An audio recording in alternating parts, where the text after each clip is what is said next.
Dan Ho again of myomega3.com. I just wanted to talk a little bit more about the fish oils we take. We take a brand called Extend Life. The reason, and this, I've been taking this brand for 9 years, and there's some things that you need to understand about all fish oils that a lot of people don't understand. And one of the ways I judge a good fish oil product is how transparent the brand is on the label. There's a lot of other factors, but that's one of them. Some fish oils, you'll notice, will give a total amount. They'll say fish oils 2,000 milligrams, which is equivalent to 2,000 grams, or 2 grams. 2,000 milligrams equivalent to 2 grams. But what they don't give is the breakdown of the omega-3s. They want people to think that the 2,000 milligrams is all omega-3. It's not. What you want is a product that gives you the breakdown between the types of omega-3, which is the types that you find in fish oil, or DHA, EPA, and to a lesser extent, DPA. But basically, DHA and EPA are the big ones. DHA is extremely important for your brain. In fact, 60% of your brain's weight is fats, and a huge amount of that 60% is DHA. It's not EPA, it's not ALA. So there's a lot of evidence that has come out, a lot of research that has come out that DHA is the most important type of omega-3 fatty acids. Extend Life believes in that, and one thing I like about their products is over the last 9 years, as new research has come out, they've continually evolved their products to make them better and better as science gets more better and better and more knowledgeable. So they give you the breakdown. They'll say fish oil 2,000 milligrams, and then they'll tell you the total omega-3 fatty acids from fish oil. So they'll tell you the DHA, which is the highest amount, 600 milligrams per soft gel, per serving. EPA, 260 milligrams. And then the DPA, and then there's always some natural omega-6 and omega-9 in here. And they also have a, so you gotta be careful of that. A lot of brands won't say that. They'll just say 1,000 milligrams of fish oil, and they're assuming, they're taking advantage of people's ignorance. They're hoping that you think that's all omega-3. It's not. So if someone says 1,000 milligrams of fish oil, but it turns out there's only 250 milligrams of DHA, for example, and 250 milligrams of EPA, there's actually only 500 milligrams of actual omega-3. So if you want to get 1 gram, you actually need to take 2 of those, whereas you might think you only need to take 1 because it said 1,000 milligrams of fish oil. So read the product labels, understand how product labels work, understand that some brands try to take advantage of people's ignorance, and the more transparent the brand, the better.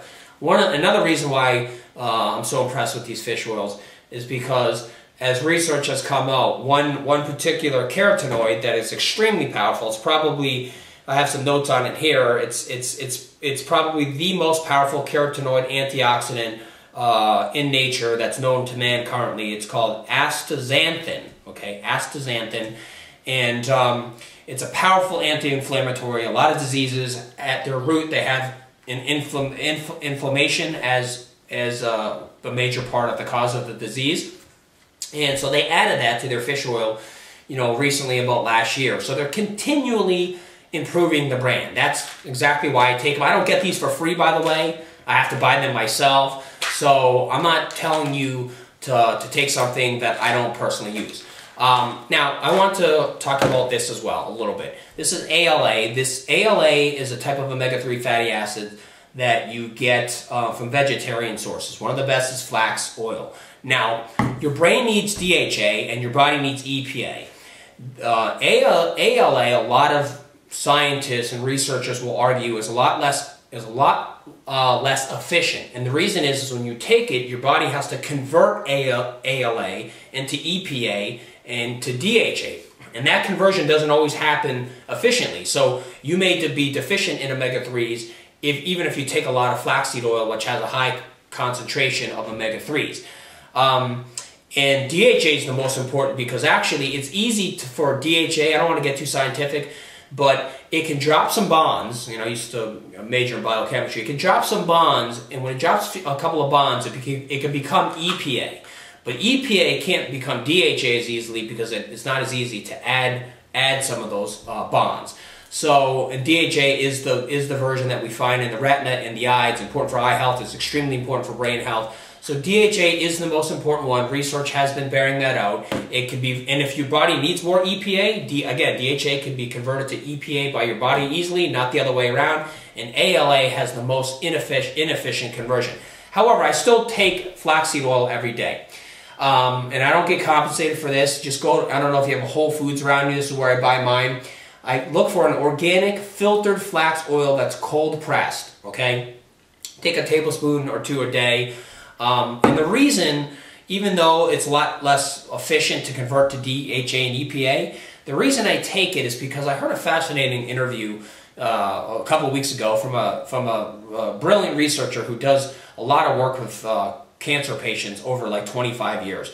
And all of our bodies are a little bit different. You know, some of us are more protein types. Some of us actually need a little bit more carbs, and we need a lot more vegetables. Okay, but most of us are mixed. The way our bodies are designed, we need high quality sources of protein and high quality sources of vegetables. Again, there's people on ends of the spectrums. There's some people at the end that need a lot of protein. Those people are going to do better on an Atkins diet, and there's a lot of people that actually don't do well on protein. They need a lot more vegetables. But for most of us, we're in between. We need high quality sources of protein like fish and fish oil, but we also need good sources of vegetables, and that's why now I eat a lot of leafy greens. Over the last year, I've been eating a lot of broccoli, a lot of leafy greens, kale, spinach. Those are great natural sources of ALA, omega-3 fatty acids, and flaxseed being one of the best.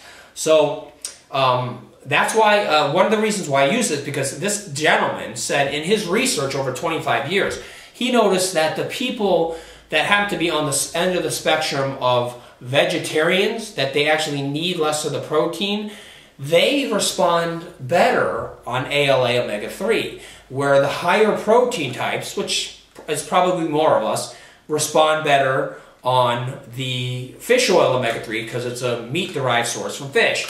So now I use both. I take these every day, and I would also recommend taking a flaxseed. Again, I think it is inferior. Studies have shown that your brain needs the DHA, and the conversion is not as efficient. But I think it's good insurance. It's not expensive. Go to your local health food store if you don't have a Whole Foods. Buy a cold-pressed organic flax oil. Just take a tablespoon every day. Last thing I want to talk about, stay away from this stuff, these gummy chewables, okay? A lot of moms and parents who want the best for their kids, they'll buy like an omega-3 gummy chewable. It's terrible for two reasons. First of all, it's got artificial sweeteners in it. Like these have glycose syrup, that's the first ingredient, sucrose. I mean, this is terrible stuff for you, okay? And secondly, fish oils are highly perishable. They oxidize quickly. And when they oxidize, they become harmful for your body. Okay, so just don't think if you're taking fish oil, you're necessarily doing something for your body.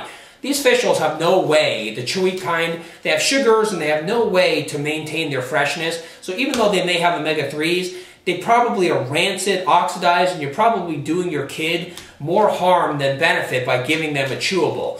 You want a fresh source. So how do you do it? If your kid can't swallow it, what I used to do is I get like a yogurt, take out a fish oil supplement, right? Take out a little knife, just gotta be careful you don't cut yourself, and you just hold it on the plate in the middle and you slice it a little bit until you break the barrier. Then you take it and you squeeze it gently in like a yogurt on the top, and then you just feed it to your child or your infant. This is what I used to do.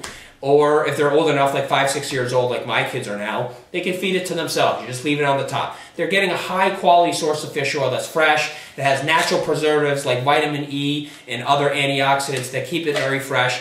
Skip the chewy, gummable stuff. You got to remember that the quality is much more important than the quantity. So that's the tip for today. That's what I personally do. Hope you enjoyed it, and feel free to give us any comments if you have any. Thank you.